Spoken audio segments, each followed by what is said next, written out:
प्रदोष का दिन है, सोमवार की प्रदोष के दिन। सोमवार की जो प्रदोष पड़ती है वो इच्छा पूर्ति करती है। आप प्रदोष का व्रत नहीं कर सकते।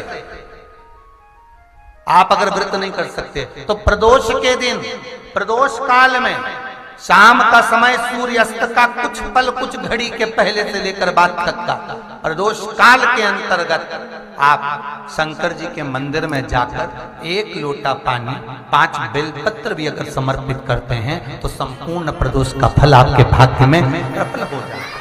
सावन के महीने में प्रदोष का जो दिन आए, 2 प्रदोष, श्रावण के महीने के 2 प्रदोष पड़ेंगे। किसी भी प्रदोष पर एक पीपल के पत्ते पर कनेर का पुष्प अपने घर के अंदर रख लीजिए प्रदोष के 1 दिन पहले, और प्रदोष वाले दिन उसको बहते हुए पानी में डाल दीजिए। जिंदगी में जो तुम्हारे यहाँ तकलीफ चल रही है, एक उठ रहा है, एक बैठ रहा है, एक बीमार पड़ रहा है, एक ठीक हो रहा है, फिर बीमार पड़ रहा है, फिर ठीक हो रहा है, ये ठीक हुआ, फिर इसको हो गया, फिर इसको कुछ हो गया, फिर किसी को कुछ हो गया, अर्थात शिव का नाम लेकर। और फिर ही ध्यान देना, इस क्रम को करने के लिए आपको तुम रुकेश्वर महादेव का नाम लेना पड़ेगा। कौन से महादेव का नाम बोलना है?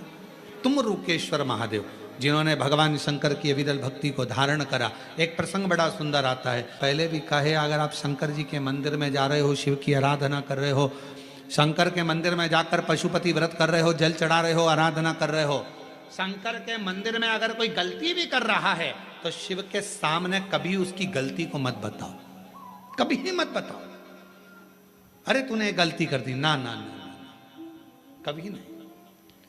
जितनी शिव भक्ति को धारण कर सकते हो सावन के महीने में उतना करो। और मेरा निवेदन सभी मेरी जीजियों से, मेरे जीजाओं से, मेरी बेटियों से, बेटाओं से, मेरी माताओं से, श्रावण के महीने के जितने सोमवार रहें, प्रत्येक सोमवार को शंकर जी का अगर मंदिर जा सको तो ठीक है, ना जा सको तो शिखर का दर्शन, और वो भी ना कर सको तो अपने घर में जो शिवलिंग है उस पर 3 बार, 3 छोटा सा लोटा ले लो, बड़ा लोटा ले लो, कैसा भी, 3 बार शिव जी का नाम लेकर 3 बार जल को अवश्य चढ़ाओ। जितने सोमवार पड़े श्रावण के महीने में आप 3 बार, भले 1 लोटा जल है उसी को रोक रोक कर 3 बार चढ़ा दो, पर 3 बार चढ़ाओ।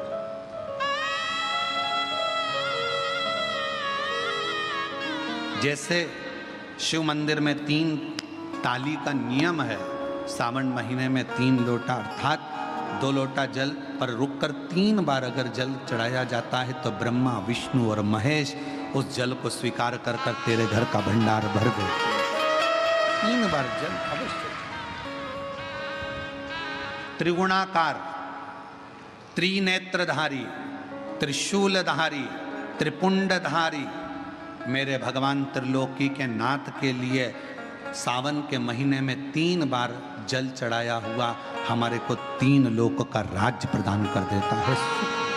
श्रावण के महीने की प्रदोष, प्रदोष काल में शाम का समय सूर्य डूब रहा हो, बस डूबा ही हो, और उस समय पर सूर्य के डूबन के तुरंत बाद बाबा को धतूरे के साथ में बेलपत्री ना चढ़ाते हुए बेलपत्री के वृक्ष के 7 कांटे बाबा के शिवलिंग पर समर्पित करे जाते हैं। महाराज, अपनी जिंदगी में अड़चनों को हटाने के लिए फिर आप जिस व्यापार में उतरे, जिस व्यवसाय में उतरे, जिस नौकरी में उतरे, आप दिल से करें, आपको तरक्की मिलेगी। आप हार नहीं सकते, नीचे नहीं आ सकते, उन्नति पर ही चढ़ेंगे। प्रदोष श्रावण के महीने में किसी भी एक सोमवार को अगर व्यापार नहीं चल रहा है, नौकरी नहीं मिल रही है, तो कोई तकलीफ आ रही है, तो कोई कष्ट आ रहा है, कोई रोग बढ़ रहा है, डॉक्टर से ऐसा लग रहा है कि ये बड़ी बीमारी बताने वाला है, शरीर में कोई गांठ पड़ गई है और वो जांच के लिए गई है, तो बिल्कुल श्रावण के महीने में किसी भी एक सोमवार को गंगा जल लेकर जाइए शिव मंदिर में, शंकर जी के मंदिर में थोड़ा सा गंगा जल नंदी को समर्पित कर कर, थोड़ा अशोक सुंदरी को समर्पित कर कर, थोड़ा गणेश और कार्तिकेय को समर्पित कर कर, थोड़ा सा गंगा जल जया, विषहरा, शामरी बारी, दौतली और देव को समर्पित कर कर, थोड़ा सा गंगा जल शिवलिंग पर समर्पित कर दो। उस गंगा जल को वापिस झेल कर लेकर आओ। 3 दिन तक लगातार उस गंगा जल को पीना प्रारंभ करो। उसके बाद जांच के लिए आप कहीं पर भी जाइए, बाबा कृपा जरूर करेगा, ये निश्चित था। जब जीवन में तुम्हें लगने लगे कि तुम्हारे पास में लक्ष्मी की कमी हो रही है, धन की कमी हो रही है, संपदा की कमी हो रही है, वैभव की कमी हो रही है, खूब मेहनत करना, कर्म को जागृत करना, परिश्रम पूरा करना, रात दिन एक कर देना। और साथ में शंकर जी के मंदिर में बेलपत्र हमेशा कब चढ़ाते हो? पहले तुम जल चढ़ाते हो, उसके बाद बेलपत्र चढ़ाते हो। पर जब तुम्हें लगने लगे कि मेरे घर में संपदा की कमी हो रही है, धन की कमी हो रही है, धन के पीछे क्लेश हो रहा है, पैसे के पीछे क्लेश हो रहा है, तो उस बेलपत्र को पहले चढ़ाओ और जो घर से जल लेकर आई हो वो बाद में चढ़ाओ। और जब तुम उस जल को बाद में चढ़ाओगी और बाद में चढ़ाने के बाद उस चढ़ी हुई बेलपत्र को अपने घर लेकर आओगी, रखो रात भर, फिर दूसरे दिन उस बेलपत्र को वापस लेकर जाओ, फिर नया बेलपत्र चढ़ाया, पुराना बेलपत्र वहीं छोड़कर आई, फिर नया बेलपत्र चढ़ाया, पुराना बेलपत्र वहीं छोड़कर आई। ये क्रम जो 21 दिन तक लगातार कर लेता है, 22वें दिन वो खुद कह सकता है कि मेरे घर में अब भगवान ने हाथ पकड़ लिया, मेरे घर में संपदा देना प्रारंभ कर। एक बेलपत्र में लक्ष्मी, अपालक्ष्मी, धनलक्ष्मी, 3 लक्ष्मियों का भाव कुमार खंड वर्णन करता है कि एक बेलपत्र के पत्र में वो सुख होता, वो आनंद हो। एक दिन शाम का समय, प्रदोष का दिन, प्रदोष का दिन, प्रदोष काल, शाम का समय, भगवान देव अधिदेव महादेव माँ जगतजननी पार्वती जी के साथ में भ्रमण पर निकले। देखिए, अगर प्रदोष का व्रत नहीं कर सकते, प्रदोष के दिन आप व्रत नहीं कर सकते, मान लो आपसे भूखा नहीं रहा जाए, प्रदोष का व्रत नहीं कर सकते, प्रदोष के दिन आप भूखे नहीं रह सकते, मंदिर भी नहीं जा सकते, दिया भी नहीं लगा सकते, तो शिव महापुराण की कथा कहती है कि प्रदोष के दिन, प्रदोष काल में अपने ही दरवाजे के पास में देवाधिदेव महादेव का स्मरण कर कर लक्ष्मी की वृद्धि के लिए, कार्य सिद्धि के लिए, संपदा को प्राप्त करने के लिए आप अपने ही दरवाजे के पास में एक दीप लगा सकते हो। कौन से दिन? प्रदोष के।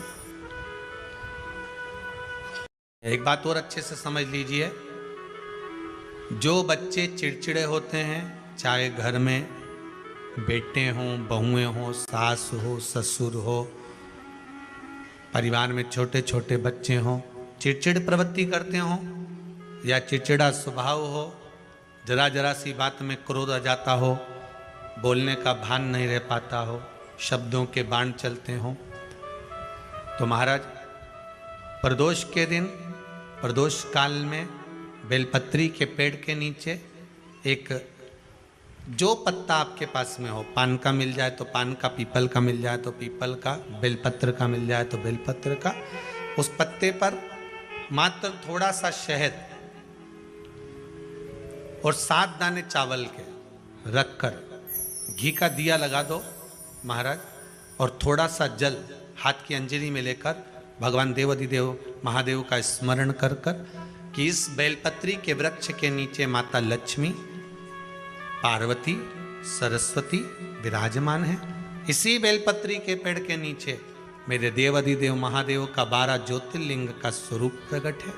उनका स्मरण कर कर जल चढ़ा दीजिए और उसका स्मरण कर लो जो चिड़चिड़ प्रवृत्ति करता हो, क्रोध करता हो, जिसको बोलने का भान नहीं होता हो, सम्मान नहीं देता हो, अपशब्द कहते हो, उनका स्मरण कर कर आप छोड़ेंगे। एकदम एक प्रदोष करेंगे, दूसरे प्रदोष तक तो आपको कोई दिक्कत ही नहीं। 2-3 प्रदोष कर कर देखिए, बाबा कृपा करें। बच्चों को पढ़ने का कह रहे हो, पढ़ने बैठो पढ़ने बैठो पढ़ने बैठो पढ़ने बैठो, तो एक आध प्रयास बच्चों के लिए भी कर लिया करो कि भाई ठीक है, बच्चे लोग विद्या में प्रबल होंगे।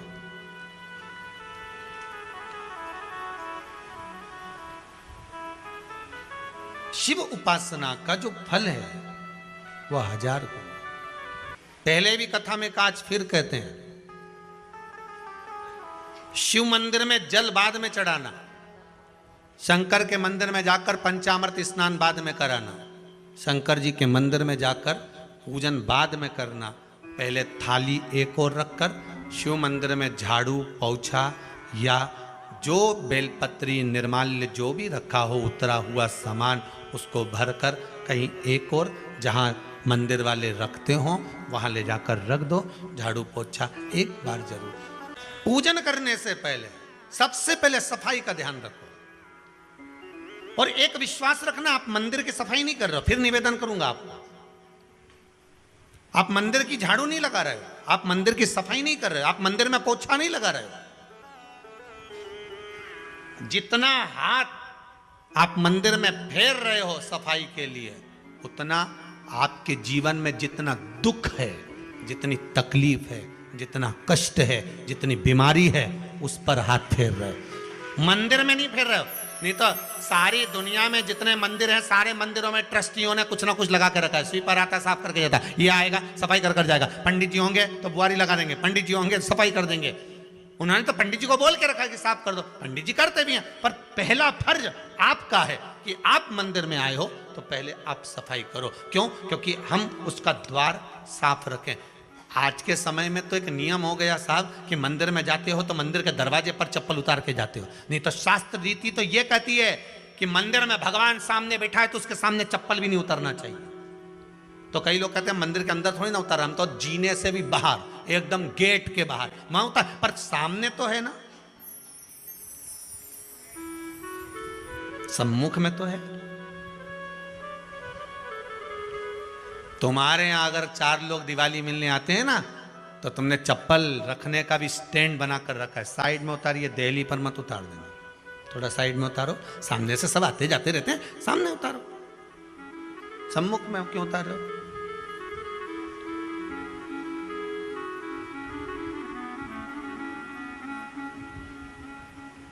थोड़ा द्वार पे से दूर उतारिए।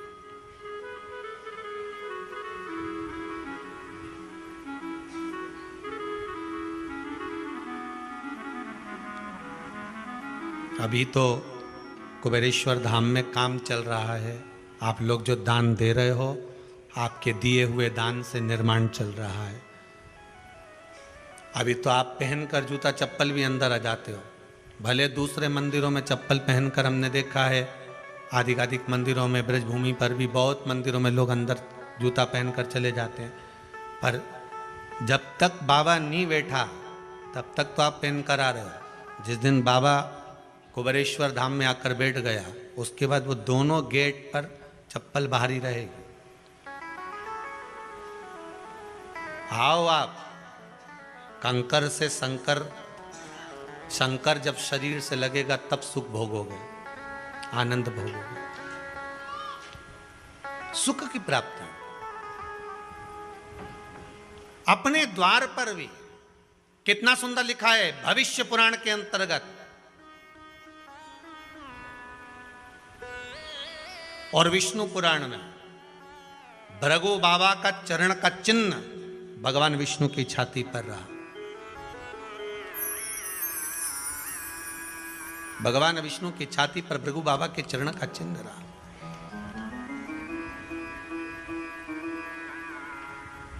चरण का चिन्ह। अब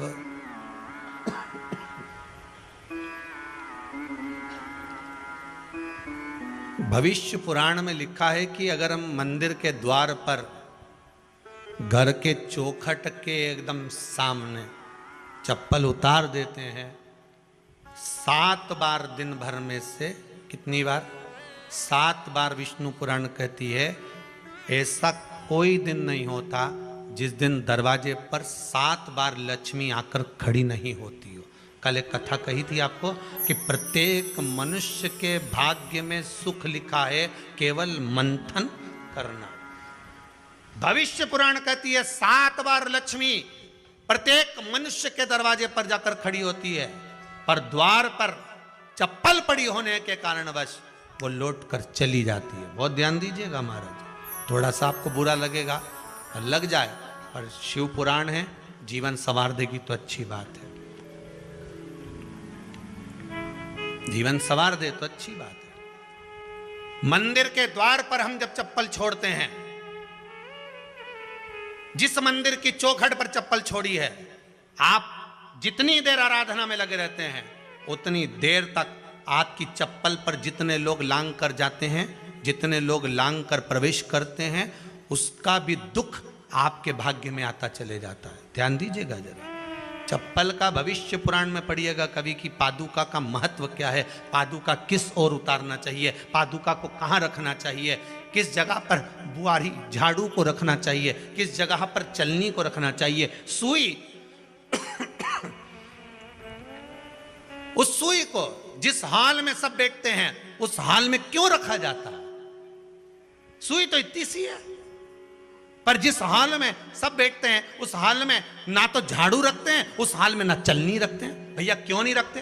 कारण क्या है कि जिस हाल में सब बैठकर बात करें, आवक जावक की बात हो, व्यापार की बात हो, लक्ष्मी की बात हो, प्रेम स्नेह की बात हो, आपस में बैठकर सब चर्चा कर रहे हो, अगर वहां छलनी होगी, झाड़ू होगी तो बैठे बैठे बात करने में विवाद चालू हो जाएगा। 15-20 मिनट तुमने बहुत प्रेम की बात करी, अच्छे से बात करी, पति पत्नी बहुत प्रेम की बात कर रहे थे, मालूम पड़े बात करते करते से कब झगड़ा उत्पन्न हो जाए तो समझ में नहीं आया। हमारी बहू को क्या हो जाता है, बैठे बैठे बात करते करते झगड़ा कर देती है, जरा सी बात में झगड़ा चालू हो जाता है। कारण क्या है? जिस हाल में तुम बैठ रहे हो, जिस कमरे में तुम बैठ रहे हो, जिस हाल के अंदर सब बैठकर चर्चा करते, बात करते, चित्त करते, आपस में बैठकर सब लोग एक दूसरे के बातचीत करने बैठे हैं, आय व्यय देखने बैठे हैं, दुकान व्यापार की बात करने बैठे हैं, उस जगह पर भी झगड़े का क्रम कहां से आ गया? एक ना एक का मुंह क्यों फूल गया? कारण क्या था? कोई बात टेंशन क्यों आ रहा है? मतलब उस हाल में या तो चलनी रखी है या झाड़ू रखी है, भले तुमने सोफे के नीचे फंसा दियो, भले तुमने पीछे फंसा दियो, पर पड़ी जरूर है, रखी जरूर है,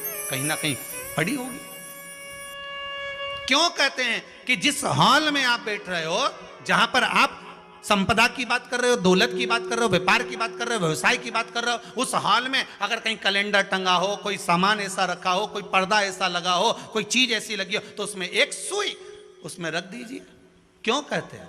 हमारे यहाँ दूल्हा भी जाता है ना, तो उसका जो साफा बनता है या जूता उसको पहनाते हैं, उस तक में पिन टच करके भेज देते हैं। बोलो सही है कि गलत है? दूल्हा तोरण लगाने जा रहा है, दूल्हा तोरण देने जा रहा है, तो उसके जूते में भी पिन घुसेड़ कर भेजते हैं, पिन लगा कर भेजते हैं, उसके साफे में पिन लगा कर भेजते हैं। एक भले सुई नहीं लगाएंगे तो आल पिन लगा कर भेज देंगे। क्यों भेजते हैं? उसका कारण क्या? कि लक्ष्मी को लेने जा रहा है, संपदा लेने जा रहा है,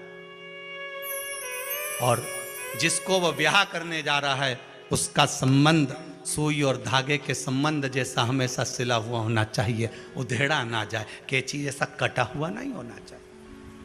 एक एक प्रमाण को जरा देखो तो। पर दुनिया के लोग कहते हैं साहब हमारे यहाँ तो सुख नहीं है, शांति नहीं। शांति तुमने भंग करी, कोई दूसरा भंग करा। चप्पल उतार दी दरवाजे पर, मंदिर के द्वार पर।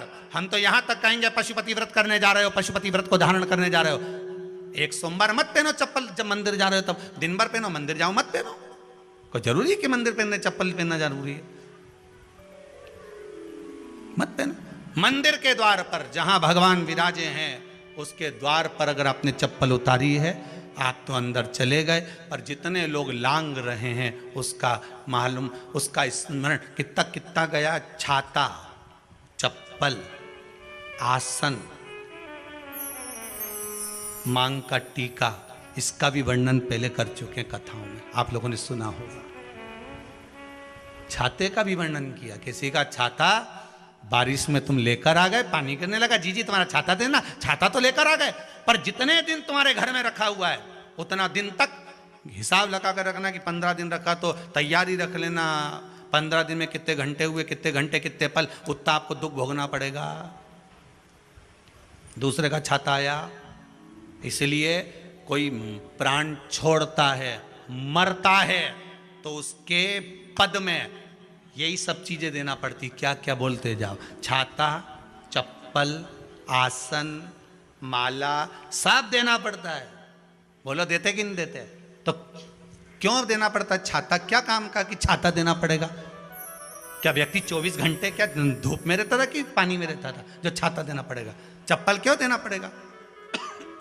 किस लिए देना पड़ेगा? उसका शास्त्र प्रमाण।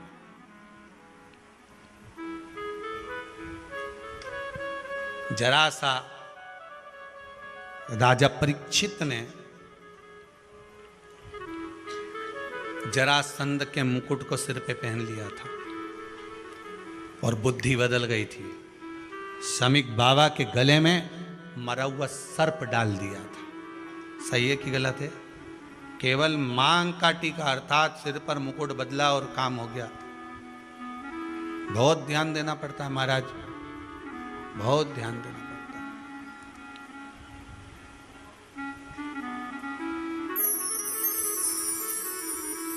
तुम्हारी चप्पल कोई ले गया, तुम रो रही। किसी ने पूछा क्या हो गया? मेरी चप्पल कोई ले गया था, फिर मैं दूसरे की ले गई। तुम्हारी कोई दूसरा ले गया, तुम दूसरे की ले।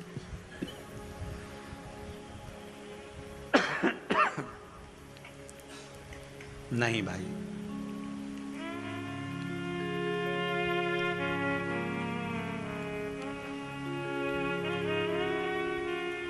उसको प्राप्त करने के बहुत तरीके हैं। एक सत्य बात कहें, 7 बार लक्ष्मी प्रतिदिन मनुष्य का द्वार झांकने के लिए आती है। ऐसा कोई दिन नहीं जाता जिस दिन तुम्हारा भाग्य भगवान पलटने के लिए नहीं बैठा हो। वो तो इंतजार करता है कि ये गेंद फेंके और मैं चौका छक्का लगा दूं। वो कहते हैं ना, एक ओवर में कितनी गेंद फेंकते हैं? जम के बोलो। अरे एक ही फेंकते हैं। एक ओवर में कितनी गेंद फेंकते हैं? एक। वही गेंद बार बार फेंकते हैं ना, गेंद तो एक ही है नहीं। वो तो बार बार गिना है तो 6 बार गिना है, तो फेंकी तो एक ही है कि बदल बदल के फेंक दी, पीली नीली हरी गुलाबी? नहीं, एक ही है।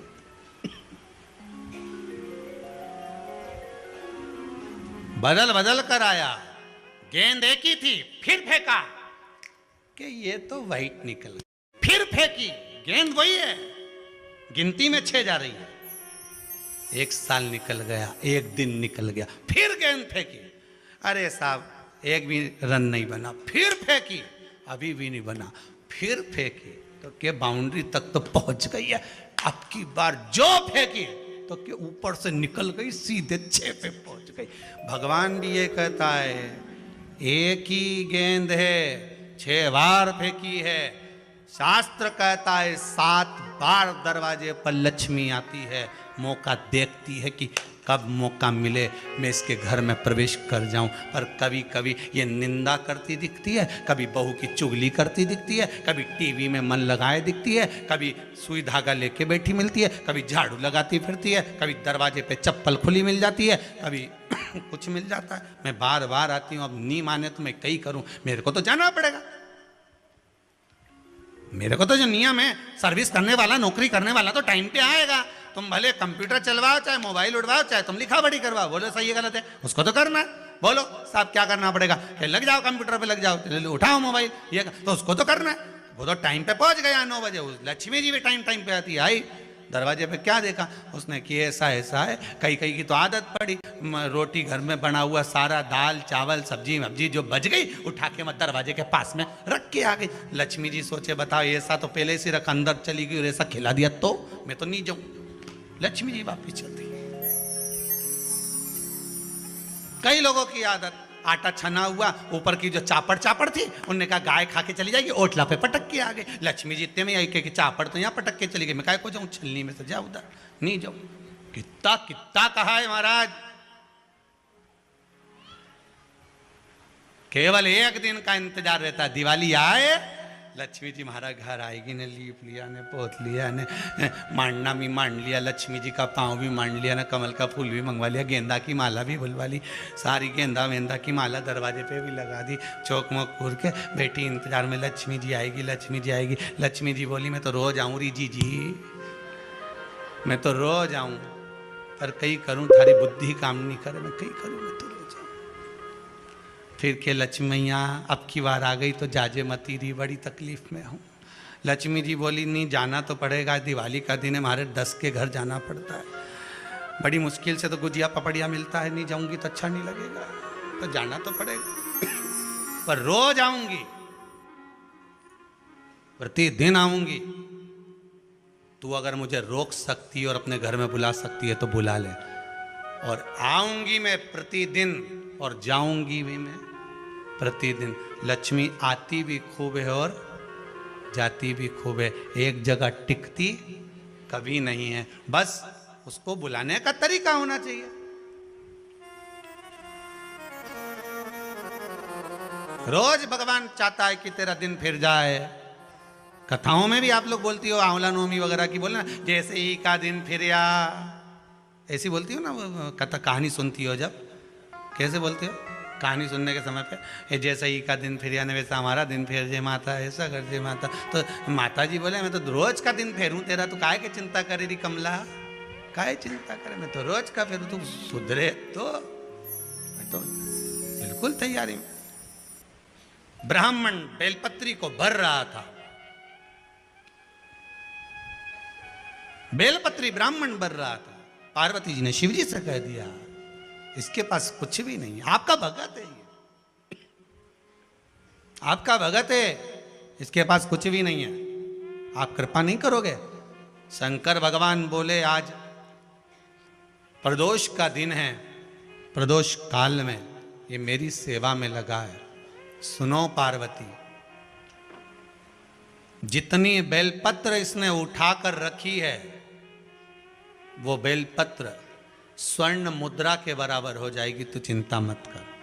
शिव पार्वती को कहकर चल दिए। शंकर पार्वती बात कर रहे थे, इतने में एक सेठ ने सुन लिया कि जितनी बेलपत्र भर के ले जा रहा है उतनी स्वर्ण मुद्रा हो जाएगी।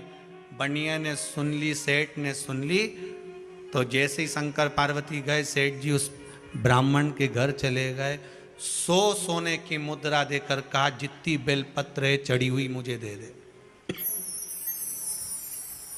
जो चढ़ी हुई बेलपत्र है वो मुझे दे दे। महाराज शिव महापुराण की कथा यहाँ चल में 3 चीजों का वर्णन बड़ा विशेष आया है। महादेव, जम के बोलो पहले महादेव। दूसरा नंबर पर है भोला, जिसको कहते हैं भोला शंकर। तीसरे नंबर पर है हर हर। इन 3 उच्चारण को व्यक्ति को, वैसे तो आप कभी भी महादेव बोलो, हर हर महादेव बोलो, भोला शंकर बोलो, मना नहीं है, पर इन 3 उच्चारणों को कहीं कहीं बहुत जरूरी में ले लेना चाहिए। पहला, जब आप किसी कार्य के लिए आगे बढ़ रहे हो और वो कार्य हो ही नहीं रहा, बहुत प्रयास कर लिया आपने और वो काम हो ही नहीं रहा, अथक प्रयास कर कर थक गए, तब घर से जब निकलो तो एक विचार कर कर निकला, मुख से कहकर निकलना कि आज मैं इस कार्य के लिए जा रहा हूं और मेरे साथ मेरा महादेव जा रहा है। कौन जा रहा है? महादेव जा रहा है। वापिस आओगे, ज्यादा से ज्यादा ये होगा 15 दिन, 20 दिन, 25 दिन, 30 दिन लगेंगे। जो कार्य कर कर आए हो उसका रिजल्ट आपके पक्ष में जरूर आएगा, क्योंकि महादेव को आप साथ लेकर जाते हैं। घुटने का ग्रीस खत्म हो गया है, या घुटने में गैप आ गया है, या कमर में गैप आ गया है, और व्यक्ति को लगे कि मैं बैठ नहीं पा रही हूँ, जमीन पर नहीं बैठ सकती, डॉक्टर कह रहा है कि कुर्सी पर बैठना पड़ेगा, नीचे नहीं काम कर सकती, नीचे नहीं बैठ सकती, गुरिया चले गया है, डॉक्टर का इलाज करवाओ, डॉक्टर को दिखाओ, जांचें कराओ, जो बोले वो करो। साथ में एक काम और करो, अशोक सुंदरी वाली जगह पर रुद्राक्ष को रखें। अगर 5 मुखी रुद्राक्ष शिवहर का यदि आपके पास में है तो वो रुद्राक्ष को अशोक सुंदरी वाली जगह, अशोक सुंदरी का स्थान आप लोगों को पहले भी बताया है।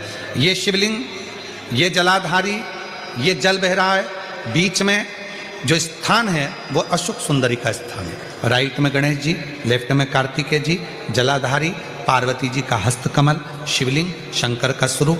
शिवलिंग के ऊपर जो जल गिरता है ऊपर से, जया, विषहरा, शामरीबारी, दौतली, देव, शंकर जी की 5 लड़कियां जल गिराती। बीच में अशोक सुंदरी का स्थान, अशोक सुंदरी, अशोक सुंदरी वाले स्थान पर रुद्राक्ष को रखकर 5 दुर्वा अघोरेश्वर महादेव का नाम लेकर प्रदोष की प्रदोष समर्पित करें। उन 5 दुर्वा को लेकर आ जाएं और 5 समय ऐसा निकाल लें सुबह से लेकर शाम तक के बीच में कि मुझे इन 5 दुर्वा को एक एक कर कर धीरे धीरे चबा। 5 समय ऐसा निकाल लें सुबह से लेकर शाम तक के बीच में कि मुझे इन 5 दुर्वा को एक एक कर कर धीरे धीरे चबा चबा कर खाना है। उसको खाना प्रारंभ कर लें। रुद्राक्ष अपने जो बांधते हो गले में रखें या अपने पास में रखें और उस 5 दुर्वा को 5 प्रदोष कर लीजिए। और उसके बाद आपकी कमर में जो गैप है या दर्द है या नीचे नहीं बैठ सकते हो, धीरे धीरे धीरे धीरे उसमें आराम लगना प्रारंभ हो जाएगा। वो गुड़िया जो है अपनी जगह पर बैठे। अघोरेश्वर महादेव का नाम ले। प्रदोष काल किसको कहते हैं, प्रदोष का समय किसको कहते हैं? आप तो ये अंदाजा लगा कर रखो कि दिन ढल रहा हो, अंधेरा होना शुरू हो रहा हो, सूरज डूब रहा हो, चंद्र प्रकाशित हो रहा हो, अंधेरा अपना काम कर रहा है, सूरज ढलता जा रहा है, दिन कम होते चले जा रहा है और अंधेरा थोड़ा बढ़ते चले जा रहा है। इन दोनों का जो मिलन का समय हो, अब वो कितनी भी बजे, आप तो बस उसके मिलन का समय निकाल लो, वही समय प्रदोष काल कहलाता है। वही समय प्रदोष काल। प्रदोष के समय पर अगर मान लो कोई भिखारी से भिखारी व्यक्ति भी है जो ठेला चला रहा है, उसके पास में खाने के लिए कुछ नहीं है, फटे कपड़े पहन रहा है, उसकी जिंदगी में कुछ भी नहीं बचा और कर्जे में लतालूम हो गया, एक चावल का दाना अगर वो प्रदोष के दिन, प्रदोष काल में शाम के समय पर शंकर के शिवलिंग पर चढ़ा देता है तो 3 या 4 प्रदोष में उसका कर्जा चुकना प्रारंभ हो जाता है। प्रदोष का विधान। श्रावण में अगर मान लो एक दिन आपका निकल भी गया, 2 दिन आपके छूट भी गए, कोई दिक्कत की बात नहीं। जो पेड़ तुम्हारे यहाँ लगा हो, जो पौधा तुम्हारे यहाँ लगा हो, जो वृक्ष तुम्हारे यहाँ लगा हो, जो क्यारा तुम्हारे यहाँ हो, कुंडी तुम्हारे यहाँ हो, उसी की मिट्टी को, उसी के पेड़ के नीचे, उसी पौधे के नीचे उस मिट्टी को थोड़ा सा हाथ से उसको उठाकर एक लिंग की आकृति बना लें। उसमें जलाधारी बनाने की जरूरत नहीं, केवल लिंग की आकृति बनाकर उसी की पूजन वहीं कर कर पानी चढ़ाकर 15 से 20 मिनट बाद अपना काम करने के बाद उसी को उसी मिट्टी में विसर्जन कर दें अपनी कामना कर कर। देव अधिदेव महादेव 2 महीने के बाद क्या देगा ये वही जान सकता है। वो क्या प्रदान करेगा ये उसके ऊपर। कनेर के पुष्प एक बेलपत्र में रखकर नंदीश्वर के पास में बैठकर श्री शिवाय नमस्तुभ्यम बोलकर अशोक सुंदरी वाली जगह पर स्पर्श कराकर भगवान शंकर पर 7 फूल के साथ बेलपत्री की डंडी अशोक सुंदरी की साइड हो, ऐसा स्मरण करते हुए शिव को समर्पित कर दे। वही बेलपत्री 5 बार नमः शिवाय या पंचाक्षर मंत्र, षडाक्षर मंत्र या श्री शिवाय नमस्तुभ्यम बोलकर वही बेलपत्री 3 प्रदोष, 4 प्रदोष, 5 प्रदोष, 2 प्रदोष, जितने प्रदोष आप चढ़ा रहे हैं प्रदोष काल में, वो बेलपत्री लाकर अपने कक्ष में अपने पूजन वाले स्थान पर रखते जाओ। एक बेलपत्री एक प्रदोष पर लाओगे, अगला प्रदोष आएगा, कितना अंतर पड़ता है आपके भाग्य बदलने में आपको खुद मालूम पड़ जाएगा कि आपकी किस्मत कैसे बदल गई। मेहनत आपको करना है, श्रम आपको करना है, आपको लगाना है और बेलपत्री और कनेर का पुष्प शिव को चढ़ाना। चालू करो प्रदोष चढ़ाना।